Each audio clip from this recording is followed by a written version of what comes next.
Pemirsa, ekonomi China tercatat tumbuh 2,3% di tahun 2020.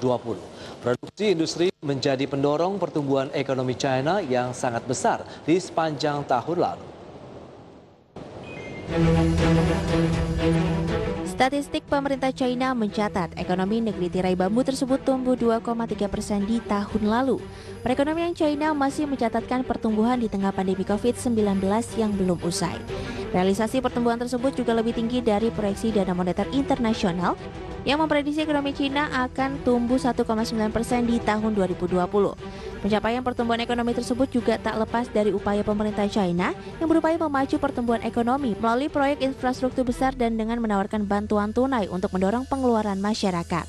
Langkah tersebut berhasil mendorong percepatan laju pemulihan ekonomi di China dan pada kuartal 4 2020, ekonomi China mencatatkan pertumbuhan hingga 6,5%. Produksi industri menjadi pendorong pertumbuhan ekonomi China yang sangat besar dengan pertumbuhan 7,3% pada Desember 2020 dibanding tahun 2019.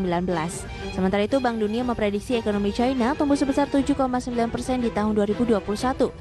Bahkan Nikkei dalam konsensus ekonom mencatat perekonomian China akan tumbuh 8,2% pada tahun 2021 dan menjadi pertumbuhan tertinggi sejak 2012. Berbagi sumber, iDax Channel.